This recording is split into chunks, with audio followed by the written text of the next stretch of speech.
অসমবাসীৰ লগতে অসমৰ শিল্পী সমাজৰ বাবে দুঃসংবাদ দুজনকৈ প্ৰতিষ্ঠিত শিল্পী অসুস্থতাৰ বাতৰি লোহিত গগৈ আৰু বিপিন চাওডাং অসুস্থ প্ৰয়াত শিল্পী ৰাজীৱ খদিয়াৰ দুঃসংবাদ মাৰ নাযাওঁতেই এই খবৰ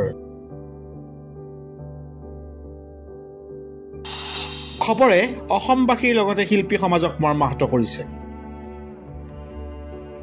মাটি আৰু মানুহৰ বাবে গান গোৱা দুজনকৈ শিল্পী লোহিত গগৈ আৰু বিপিন চাওডাং অসুস্থ লোহিত গগৈ ডিব্ৰুগড়ৰ এখন ব্যক্তিগত চিকিৎসালয়ত চিকিৎসাধীন আনহাতে বিপিন চাওডাং ডিব্ৰুগড়ে আদিত্য চিকিৎসালয়ত চিকিৎসাধীন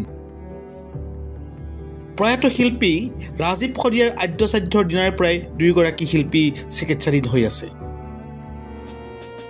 মানুহ আৰু মাটিৰ বাবে গান গোৱা লোহিত গগৈয়ে ৰাজীৱ খদিয়াৰ মৃত্যুৰ এটা নিশাৰ ভিতৰতে এটা গীত বাণীবদ্ধ কৰি প্ৰয়াত শিল্পীগৰাকীৰ স্মৃতি উৎসৰ্গা কৰিছিল আনহাতে বিপিন চাওডাং মাটি আৰু মানুহৰ সংগীতৰ বাবে সদা জাগ্ৰত প্ৰহৰী বিপিন চাওডাঙৰ লগত ডিবি নিউজৰ এক সাক্ষাৎকাৰত তেওঁৰ স্বাস্থ্যৰ সম্পৰ্কত অৱগত কৰে কাকতি ডিবি নিউজ দৈনিক বাৰ্তাৰ পৰা কৈ আছো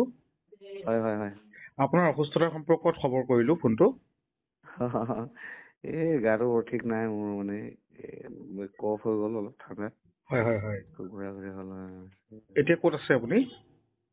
এতিয়া আদিত্যত এই গুৱাহাটী আদিত্য হস্পিটেল হয় ডিব্ৰুগড় আদিত্য হয় এতিয়া গা কেনেকুৱা পাইছে ঠিকে আছে মোটামুটি কেতিয়া উলিয়াব লাগিব কেতিয়া কেইদিনমান হ'ল এনেই কফটো হৈ থকা কিন্তু এতিয়া আজি অলপ বেছি হৈ গ'ল হয় ঠিক আছে বাৰু আশা কামনা কৰিছো আপোনাৰ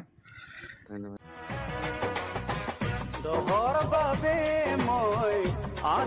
news desk report DB news Guwahati